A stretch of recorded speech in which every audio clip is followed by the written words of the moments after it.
Japan cabinet గతంలో ఎన్నడూ కనీవిని ఎరుగని రీతిలో అతిపెద్ద బడ్జెట్ను ఆమోదించింది. కొత్తగా ప్రధానమంత్రిగా బాధ్యతలు చేపట్టిన సానే టకాయిచికి మాత్రం ఇది తొలి బడ్జెట్.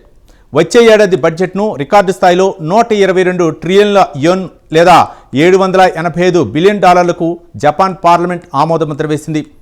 ఒకవైపు జపాన్ ఆర్థిక వ్యవస్థ మందగించింది, మరోవైపు జపాన్ కరెన్సీ యోన్ బలహీనపడింది, మరోవైపు బాండ్ ఈల్డింగ్ పెరిగింది. అదే సమయంలో అప్పులు పెరిగాయి. అయినా జపాన్ డిఫెన్స్ బడ్జెట్ను గణనీయంగా పెంచేసింది. చైనా దెబ్బకు రికార్డు స్థాయిలో బడ్జెట్లో రక్షణ రంగానికి 9 ట్రిలియన్ యోన్లను కేటాయించింది. ఆ వివరాలు ఈ ప్రత్యేక కథనంలో చూద్దాం.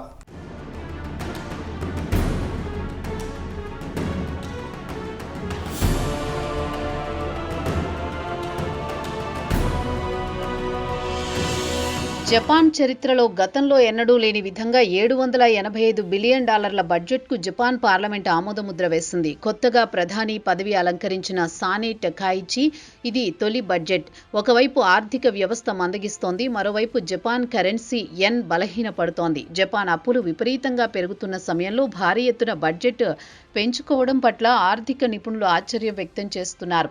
అయితే జపాన్ ఇబ్బందుల విషయానికొస్తే చైనా తరచూ జపాన్తో పాటు తైవాన్ను కవ్విస్తూ ఉంటోంది. అందుకే టోక్యో డిఫెన్స్ బడ్జెట్లో రికార్డు స్థాయిలో 9 ట్రిలియన్ యెన్లను కేటాయించింది. తైవాన్కు చైనాకు మధ్య తీవ్ర ఉద్రిక్తతలు నెలకొన్నాయి. కాగా జపాన్ తాజా భద్రతా రూపురేఖలను మార్చుకోవడానికి ప్రయత్నాలు చేస్తోంది. జపాన్ లాంగ్ రేంజీ మిసైల్స్ నుంచి డ్రోన్లు, శాటిలైట్స్ నుంచి సర్వేలెన్స్ నెట్వర్క్ను బలోపేతం చేయాలని నిర్ణయించుకుంది.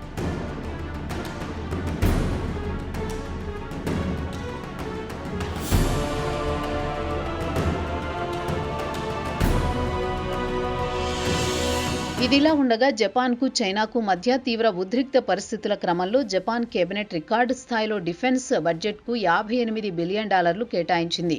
వచ్చే ఆర్థిక సంవత్సరానికి మిలిటరీని మరింత బలోపేతం చేసుకోవాలని నిర్ణయించింది. కాగా మిలిటరీ బడ్జెట్ను పార్లమెంట్లో మార్చిలోగా ఆమోదించాల్సి ఉంటుంది. జపాన్ ఆర్థిక సంవత్సరం వచ్చే ఏడాది ఏప్రిల్ నుంచి మొదలవుతుంది. వరుసగా గత 4 సంవత్సరాల నుంచి జపాన్ మిలిటరీ బడ్జెట్ను పెంచుకుంటూ వస్తోంది. ప్రతి ఏడాది దేశ జీడీపీలో 2% పెంచాలని నిర్ణయించింది. కాగా గత ఏడాది నవంబర్లో ప్రధాని సానే టకాయిచి బాధ్యతలు స్వీకరించిన వెంటనే ఆమె స్పందిస్తూ ఒకవేళ చైనా తైవాన్పై దురాక్రమణకు పాల్పడితే వెంటనే జపాన్ మిలిటరీ తైవాన్కు అండగా నిలుస్తుందని అన్నారు. కాగా జపాన్ ప్రధాని చేసిన కామెంట్ బీజింగ్లో తీవ్ర ఆగ్రహం వ్యక్తం చేసింది. దీంతో ఇరు దేశాల మధ్య దౌత్యపరమైన సంబంధాలు దెబ్బతిన్నాయి. జపాన్పై చైనా ఆర్థికపరమైన ఆంక్షలు విధించింది.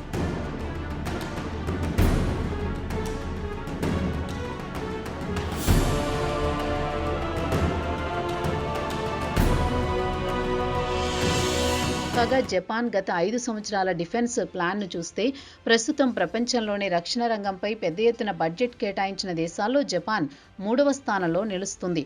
రక్షణ రంగంపై కేటాయింపుల్లో అమెరికా మొదటి స్థానంలో ఉంటే 2వ స్థానంలో చైనా, 3వ స్థానం జపాన్ ఆక్రమిస్తుంది.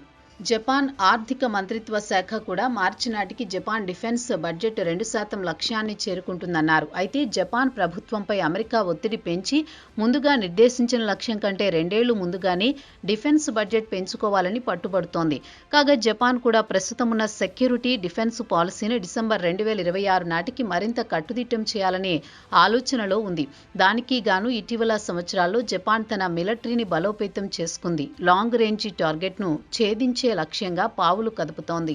2వ ప్రపంచ యుద్ధం తర్వాత కేవలం ఆత్మరక్షణకు మాత్రమే బలప్రయోగానికి పరిమితమయ్యేది. ప్రస్తుతం ఆ విధానం నుంచి బయటపడింది.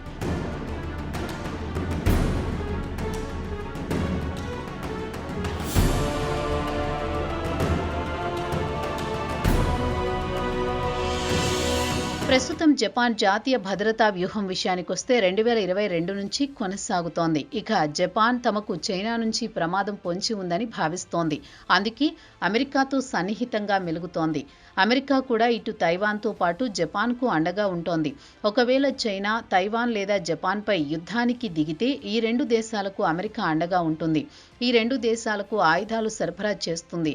ప్రస్తుతం జపాన్ కొత్త బడ్జెట్లో మిసైల్స్ కోసం $6.2 బిలియన్ కేటాయించింది. ఈ బడ్జెట్లోని స్వదేశంలో తయారయ్యే upgraded type 12 surface to ship మిసైల్స్పై $1.13 బిలియన్ వెచ్చిస్తోంది.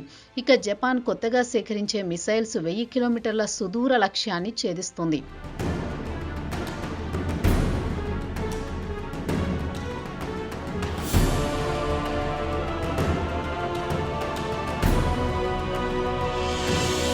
జపాన్ విషయానికొస్తే దేశంలో వయసు మీద పడుతున్న వారి సంఖ్య విపరీతంగా పెరిగిపోతోంది. దీంతో సైనికుల సంఖ్యను పెంచుకోలేకపోతోంది. అందుకే జపాన్ మానవ రహిత వ్యవస్థకే ఎక్కువ ప్రాధాన్యమిస్తోంది. సరిహద్దుల్లో భద్రతను పెంచుకోవడానికి, తీర ప్రాంతంలో రక్షణ వ్యవస్థను బలోపేతం చేసుకోవడానికి సుమారు $640 మిలియన్ కేటాయించింది. ఇక జపాన్ తీర ప్రాంతాల్లో గస్తీ కోసం పెద్ద సంఖ్యలో మానవరహిత డ్రోన్లతో పాటు అండర్ వాటర్ డ్రోన్లను వినియోగించనున్నారు. కాగా కొత్తగా మానవరహిత డ్రోన్లను షీల్డ్ అని పేరు పెట్టారు. కాగా మార్చి 2028 నుంచి షీల్డ్ను అందుబాటులోకి తేనున్నారని జపాన్ రక్షణ రంగానికి చెందిన ఉన్నతాధికారి ఒకరు చెప్పారు. రక్షణ వ్యవస్థను బలోపేతం చేయడానికి డ్రోన్లను, రక్షణ రంగానికి చెందిన ఇతర పరికరాలను తుర్కియా లేదా ఇజ్రాయెల్ నుంచి దిగుమతి చేసుకోవాలని నిర్ణయించింది.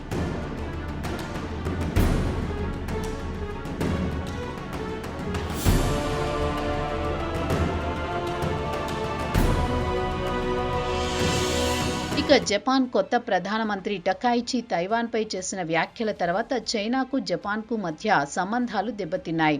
అటు తర్వాత చైనా విమానాలు జపాన్ నైరుతి ప్రాంతంలో సైనిక విన్యాసాలు చేశాయి. దీనిపై టోక్యో తీవ్ర నిరసన వ్యక్తం చేసింది. అందుకే జపాన్ తమ వార్షిక బడ్జెట్లో రక్షణ రంగానికి భారీ మొత్తంలో నిధులు కేటాయించింది.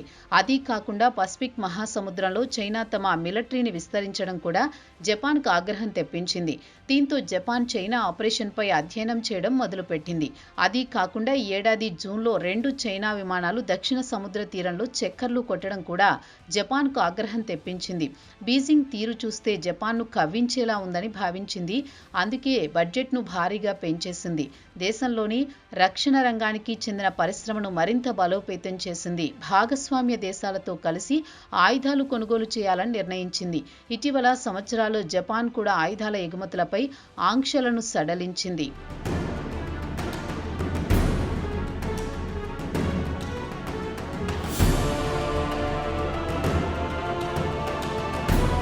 ఇక జపాన్ తన రక్షణ రంగాన్ని బలోపేతం చేసుకోవడానికి బ్రిటన్, ఇటలీతో కలిపి నెక్స్ట్ జనరేషన్ ఫైటర్ జెట్లను అభివృద్ధి చేయాలని నిర్ణయించింది. దీనికి $1 బిలియన్ కేటాయించింది.